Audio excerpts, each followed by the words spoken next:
We have a journey of 30 years of music, on and off. So Vivo is a solo name. Pilipili comes from a duo name, but we also use it because the other partner also uses it. The kind of music that we used to do was very exciting, and it's still available and still very entertaining. Guys, thank you for joining us. My name is Victor Kango Anunda. Those are my real names. My stage names, musical names are Viva Pilipili. So Viva is a solo name. Pilipili comes from a duo name, but we also use it because the other partner also uses it. Welcome to this podcast. I'm excited for these podcasts just to tell them told stories. We have a journey of 30 years of music, on and off. It will be exciting for all of us. Welcome. Tell Gen Z who you are, how you started your journey. Yeah, you can start with that. Just tell them who you are, how you started your journey. Yeah, so for Gen Zs, I like to tell them that my musically my stage name is Viva. If you want to know more about me, you can find my music on Reverb Nation, on YouTube as well. This music, the first recordings we've done, audios and videos, goes way back to 202, 203, 204, those years. Yeah, so I know music has evolved over the years. The kind of music that we used to do was very exciting, and it's still available and still very entertaining. How was music back then when you were starting?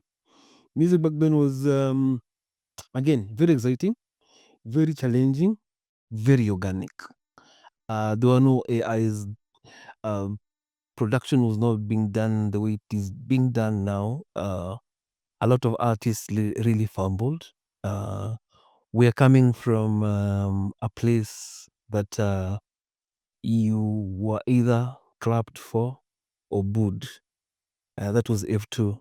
Those artists that I really appreciate, like Kina Bambuzo, Kina Kalamashakas, those were our days. Kina DJ Mose, DJ Mdosi, and I appreciate what other artists have done, who've gone straight to studio. But back then, it was like, it's not like an appointment like it happens in elections. This is an election. People have to clap for you. People have to approve you. Yes. What was that era? Was it in the 90s? Early 90s? 95, 96? Late 90s. Late 90s. That is when we used to go to F2. 95, 96, 97, 98. Oh. Yeah. And we had studios back then? Or studios were countable? Studios came in place around 97, 98. I remember hearing about Hardstone. Those were the first artists that did some Kenyan productions with Ted Josiah as well. That was in 97, if I'm not wrong. How much was studios back then? We weren't charging. For 97, 98, those years, people were not, there were no studios actually. It was only Ted Josiah, the Audio Vaults, and then there was Samawati, and they were giving record deals. And a recording deal back then was you were scouted, and your music is done for free. That was that's the match that producers would do then. And then later came Ogopa, DJs who were doing the same, but now started charging small fees just to bring mziki wa kizazi kipya to where it is now. Like how much? My The small fee, yeah. my first song that I did with Caliph Records, that's Kalemo. I remember paying 5K. Oh. With Ogopa was a bit expensive. We did around 4 songs with him. Used to charge 8, 9. It was a lot back then. I thought it was a lot. But the quality was very good. Yeah.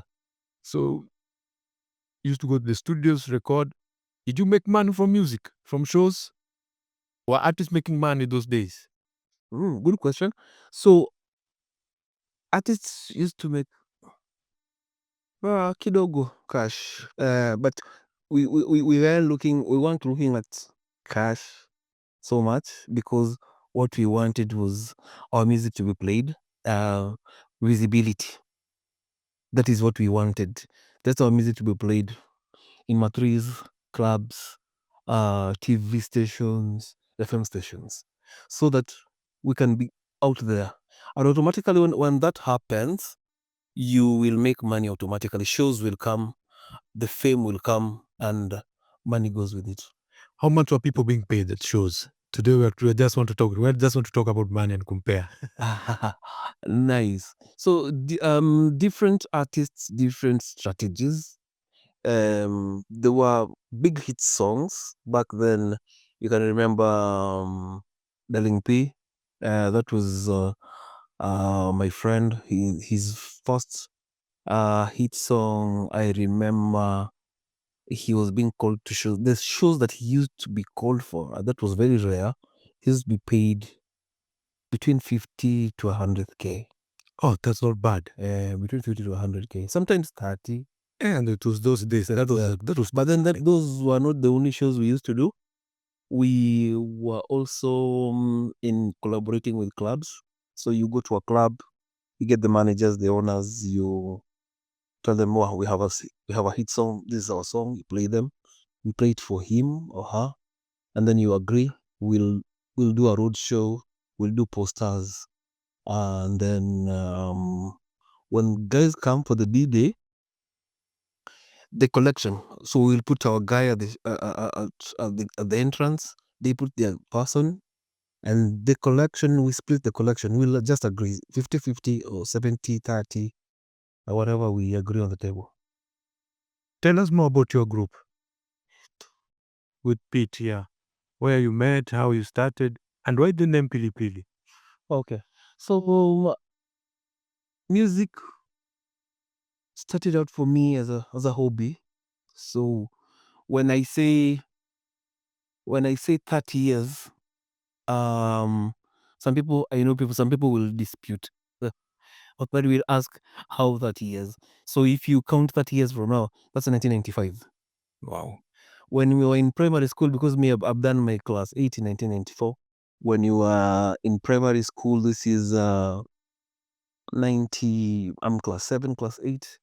We used to go to Tao CBD to play those games, Popin, remember? Yeah, I remember Popin. Yeah. So in class 8, we came to realize that they were jam sessions. So August, before we do exams, we start to go for jam sessions. We're in Form 1, now tumeingia jam kabisa.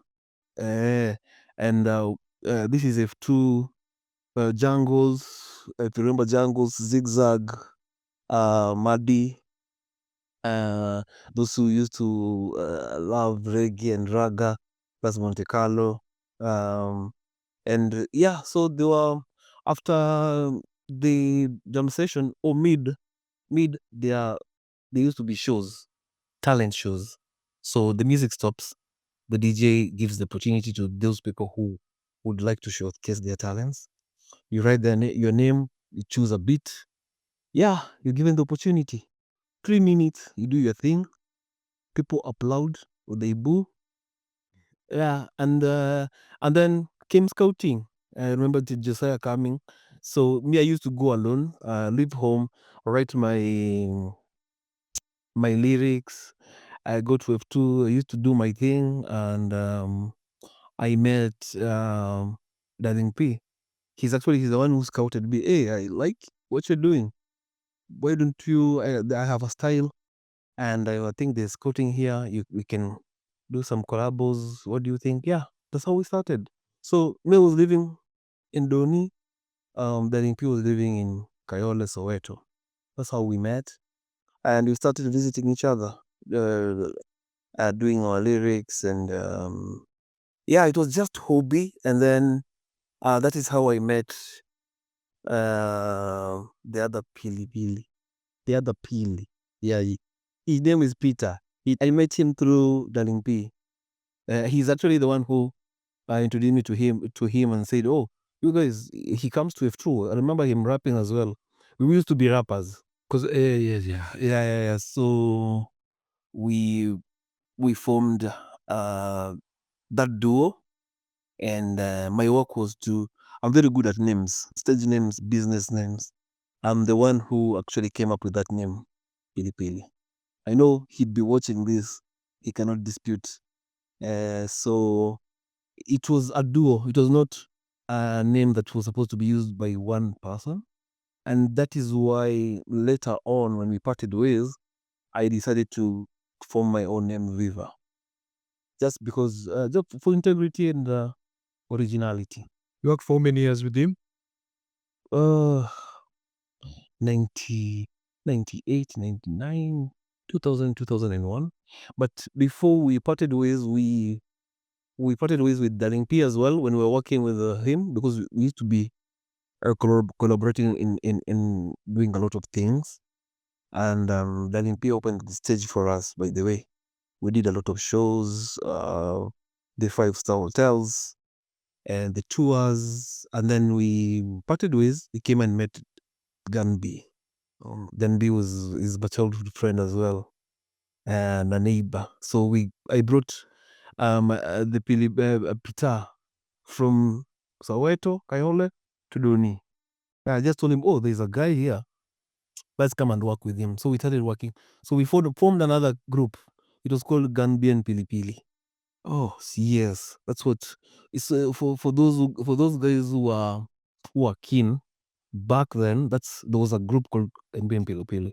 We did a lot of songs. They were not going through, and we did one hit song. And because we were trying different ways of approaching it, he did some songs with Peter. He did some songs with me. The songs we did together. And at some point, I also became very busy. I started working. So I was working, and I was doing music. So at some point, I used to go to the studio at night. We'd do it, and then nachia DJ anafanya mixing yake. Oh, that was we were recording at Ogopa, not even Caliph, or it was a mixture. It was a mixture. Yeah. The way we were not signed, so it was just they were good DJs, they were good producers, and we formed a friendship. They saw the talent. Yeah, that's how it was. It was just that simple. Do you have anything for the up and coming artists? Up and coming artists. Yeah. I wouldn't lie to you. A lot of years I've been in the corporate world. I hung the mic at some point, so we say, and I tried to come back later on.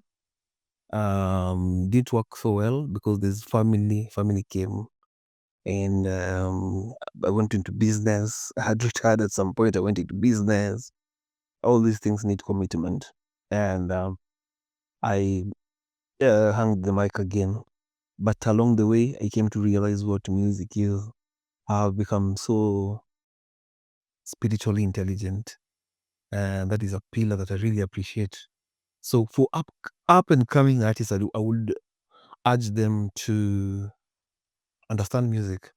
If you are out there, you are going into music, understand what music is. A lot of people don't understand what music is. Music is also spiritual. Yeah. Don't go blindly. So listen to what R. Kelly has gone through. Look at what P. Diddy is going through. Come back home. Listen to K South. That's Bamboo. Bamboo is telling a very good story. It's calling it as it is, calling a spade a spade. Listen to Dudubai in Tanzania. A lot of artists are coming out because they are realizing what music is. Yeah, because music is worship, and we have light and we have darkness, and on both sides there's worship. So you need to understand what you're getting into. So when artists ask me, how do we go about it? If you say it is spiritual, do we hang the mics, or what do we do? And I tell them, just understand it's your journey, know what you're getting into. Talents and skills are created by God, but there are people who want to manipulate, take advantage of other people. So know what you are getting into. It's the whole industry. Talent is a good thing, is a good thing, but understand before you manipulate, because people enter into things that music can make you and break you. Musically, yes. Just parting shots and tell people what to expect, because this is the first episode. This is just an introduction. True. Yeah. So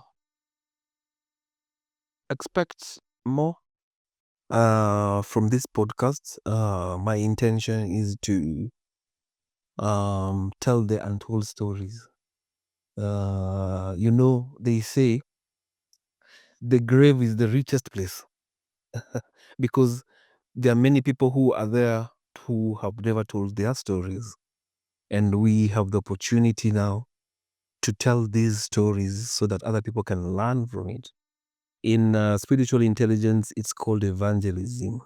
When you say evangelism, watu watafikiria umeongeza ukovu sana. It is just spreading the word so that people can know what is happening out there and learn from the stories that we have been through. Sawa, for today nini hapo. Unaweza patia tu parting shot to expect more episodes coming. Yes. So expect more episodes from this podcast. Expect we've lost ties with a lot of artists. So my aim is to reach some of the artists that we used to work with, Kitambo, producers as well, bring them to this podcast, get their point of view about what we have discussed, and try to enlighten the masses. Excellent.